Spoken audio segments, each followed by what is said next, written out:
Praise లాడండి. అందరూ బాగున్నారు కదా. వాక్యంలోకి వెళ్ళే ముందు చిన్న ప్రార్థన చేసుకుందాం. స్తోత్రం స్తోత్రం సర్వోన్నతుడ సర్వశక్తిమంతుడ కృపామయుడ, గత కాలం అంతే మమ్మల్ని కాచి కాపాడి సజీవ రెక్కలలో ఉంచినందుకు నీకు స్తోత్రాలు నాయన ప్రభ. వినుచున్న వారికి చూచున్న వారికి ప్రతి ఒక్కరికి మారు మనసు దయచేయమని అడుగుతున్నాం ప్రభ. ఉపవాస దినాలలో ప్రభ, ఉపవాసం ఉంటున్న వారికి ప్రభ నీ శక్తిని నీ బలమును దయచేయమని అడుగుచున్నాము నాయన ప్రభ. త్రొట్టిల్లిపోకుండా నీ పాదాలు చెంత చేర్చుకోని ఆయన ప్రభ, వారి నిలకడగలిగి జీవించే భాగ్యం దయచేయమని అడుగుచున్నాను తండ్రి. ఆమేన్. మత్తయి సువార్త 26:40 వచనం నుంచి చూద్దామండి కొన్ని వచనాలు. ఆయన మరలా శిష్యుల యొద్దకు వచ్చి వారు నిద్రించుట చూచి, ఒక గడి అయినను నాతో కూడా మేల్కొని ఉండలేరా? మీరు శోధనలో ప్రవేశించకుండానట్లు మెలకుగా ఉండి ప్రార్థన చేయుడి. ఆత్మసిద్ధమే గాని శరీరము బలహీనమని పేతురుతో చెప్పాను. ఏంటదండి? మనము శోధనలో ప్రవేశించకుండా మెలకుగా ఉండి ప్రార్థన చేయమని యేసుక్రీస్తు వారు కొండకు మీదకు వెళ్ళి ప్రార్థన చేయుచుండగా శిష్యులందరూ కూడా ఏం చేసి ఉన్నారు? యేసుక్రీస్తు వారు వచ్చేసరికి నిద్రపోచున్నారు. మన కోసము మనల్నే ప్రార్థన చేసుకోమని చెప్పుచున్నాడు. అలాంటినప్పుడు మనం మెలకుగా ఉండి ప్రార్థన చేయాలి కదా. కానీ శరీరం సిద్ధమే, ఆత్మ సిద్ధమే, కానీ శరీరము మాత్రమే బలహీనము. మనం కూడా అనుకుంటాం కదా, చర్చిలోకి వెళ్ళిన వెంటనే నేను ఇంటి దగ్గర అనుకుంటారా చాలామంది, నేను ఇంటికి వెళ్ళి చర్చిలోకి వెళ్ళి బైబిల్ చదవాలి, ప్రార్థన చేయాలని. కానీ అక్కడికి వెళ్ళేసరికి ఏం చేస్తుంది? శరీరము సహకరించదు. ఆత్మ సహకరించిన శరీరం అయితే సహకరించదు. ఇక్కడ కూడా ప్రార్థించడానికి శరీరము సహకరించట్లేదు, కానీ ఆత్మసిద్ధముగానే ఉన్నదని పేతురుతో చెప్పాను. మరలా రెండవ మారును వెళ్ళి, నా తండ్రి నేను దీనిని త్రాగితేనే గాని ఇది నా యొద్ద నుండి తొలగిపోవుట సాధ్యం కాని ఎడల నీ చిత్తమే సిద్ధించునుగాక అని ప్రార్థించను. ఎలాగ? రెండవ మారు కూడా దీన్ని నేను త్రాగితేనే కానీ ఇది నా యొద్ద నుండి తొలగిపోవటం సాధ్యం కాదని అంటున్నాడు. నీ చిత్తమే సిద్ధించునుగాక అని ప్రార్థన చేయుచున్నాడు. తిరిగి వచ్చి వారు మరలా నిద్రించుట చూచెను. ఏలయనగా వారు కనులు భారముగా ఉండెను.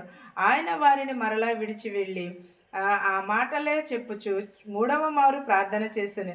ఏంటంటే మూడవ మారు కూడా ప్రార్థన చేశాను. ఆ మాటలే చెప్పుచు మూడవ మారు కూడా ప్రార్థన చేసినప్పుడు అప్పుడు ఆయన తన శిష్యుల యొద్దకు వచ్చి, ఇక నిద్రపోయి అలసట తీర్చుకునుడి, ఇదిగో గడియ వచ్చును. ఆ గడియ వచ్చి ఉన్నది, మనిషి కుమారుడు పాపుల చేతికి అప్పగింపబడుచున్నాడు. లెండి వెళ్ళుదము, ఇదిగో నన్ను అప్పగించువాడు సమీపించి ఉన్నాడని వారితో చెప్పాను. ఏంటి? అప్పుడు ఆయన తన శిష్యుల యొద్దకు వచ్చి, ఇంకా నిద్రించుట అలసట తీర్చుకునుడి మీరు, మనిషి కుమారుడు పాపుల చేతికి అప్పగింపబోచున్నాడు అని అంటున్నాడు. అంటే పాపుల చేతికి అప్పగించబడుతున్నాడు, లెండి వెళ్ళుదమని అంటున్నాడు. అంటే దేవుని అప్పగించడానికి యోధ 12 మంది శిష్యులలో కూడా ఒకడు ఏమి ఆనవాలు పెట్టుకున్నాడు? ఒక యూదుడు. అప్పుడు అప్పగించువాడు, నేను ఎవరిని ముద్దు పెట్టుకుందునో ఆయనే క్రీస్తు, ఆయనను పట్టుకునుడని వారికి గుర్తు చెప్పారు. వెంటనే యేసు నొద్దకు వచ్చి, బోధకుడా నీకు శుభమని చెప్పి ఆయనను ముద్దు పెట్టుకున్నాను. 12 మంది శిష్యులు ఒకడు యూదుడు ఏం చేసి ఉన్నాడు? నేను ఎవరినైతే ముద్దు పెట్టుకుంటానో వారే యేసుక్రీస్తు వారు, వారిని పట్టుకుని సిలువ వేయుడి అని చెప్పుచున్నాడు. అలా చెప్పినప్పుడు ఆనవాళ్ళు ఏమి చెప్పాడు? ముద్దు పెట్టుకున్నాం. మనం ప్రేమ ఎక్కువైతే మనం ముద్దు పెట్టుకుంటాం. కానీ ఈ యూదుడైతే ఏం చేసి ఉన్నాడు? యేసుక్రీస్తు వారిని అప్పగించుట కొరకు మనము మన పిల్లల్ని మనకు ఎలాగ చార తీసుకుని ఏం చేస్తూ ఉంటాము? ముద్దు వచ్చినప్పుడు ముద్దు పెట్టుకుంటూ ఉంటాం.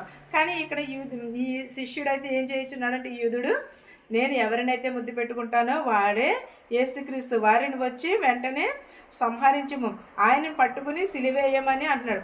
వెంటనే ఏమని అన్నాడు? బోధకుడా నీకు శుభమని చెప్పి ముద్దు పెట్టుకున్నాను. యేసు చెలికాడు, నీవు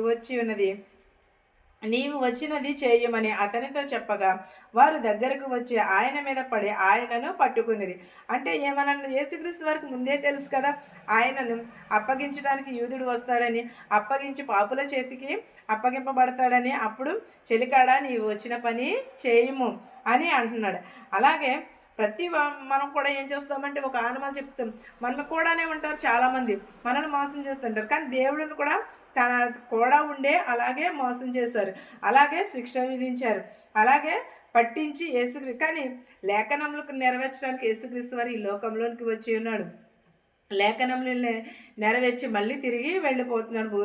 మళ్ళీ కూడా వస్తానని చెప్పి ఉన్నాడు. ఆయనను సిలువ వేయటానికి గుర్తులు చెప్పి ఉన్నాడు.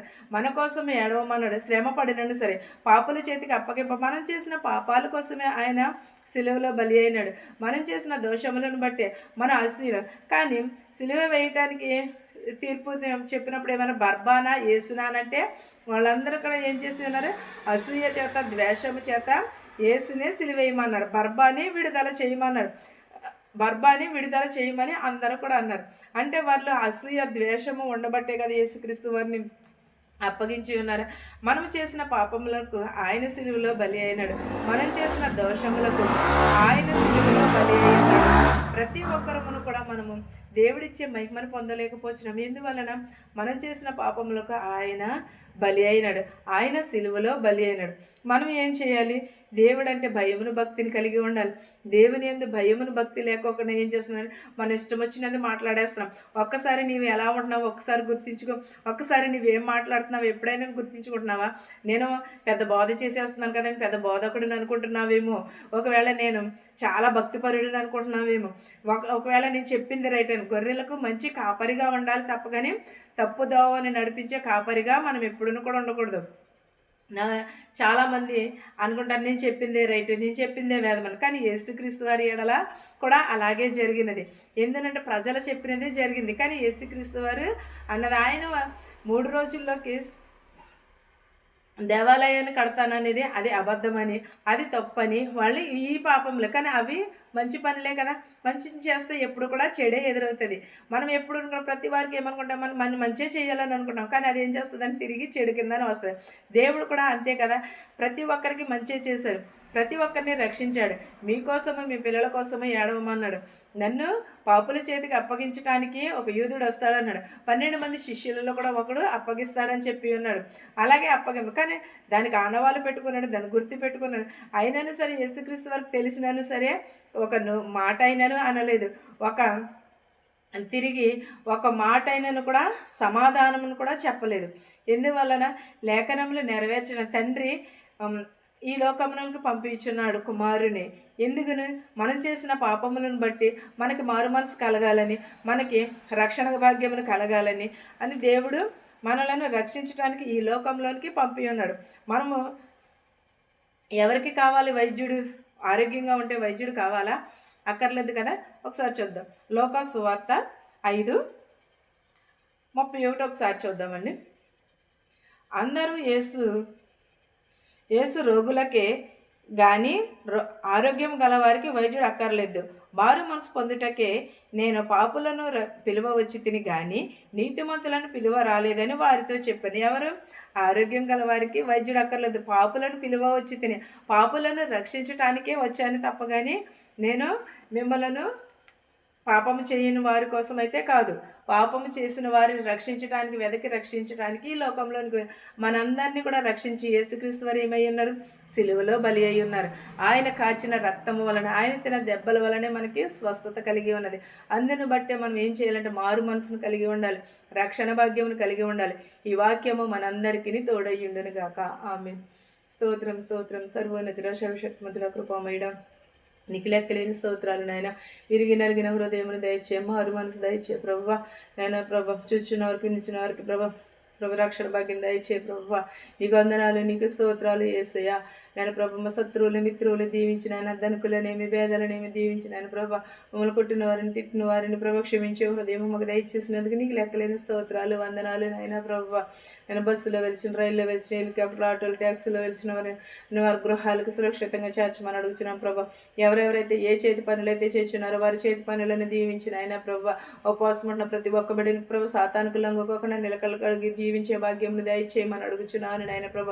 10th క్లాస్ బిడ్డలను ప్రభ తెలివిని జ్ఞానమును దయచే ప్రభువ.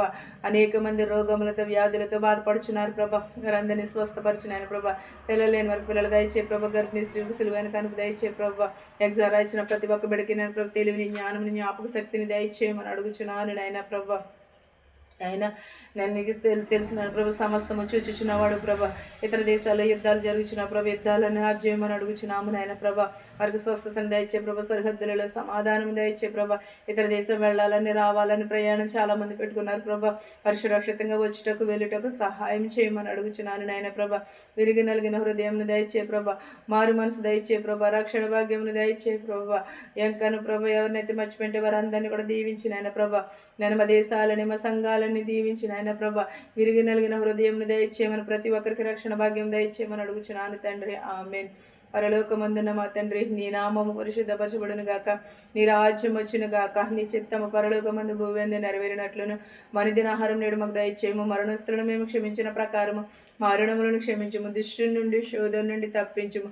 రాజ్యమును శక్తియు మహిమయు నిరంతరము నీవై ఉన్నావు మా తండ్రి. చూచుచున్న వారికి నీ వినిచిన వారికి నీ ప్రభ, 10th క్లాస్ ఎగ్జామ్ రాసిన ప్రతి ఒక్క బిడ్డకి ప్రభ, ఇతర దేశాలలో ప్రభు ఉన్న వారికి సదాకాలం నీ కృప తోడయ్యుండును గాక. ఆమేన్ ఆమేన్.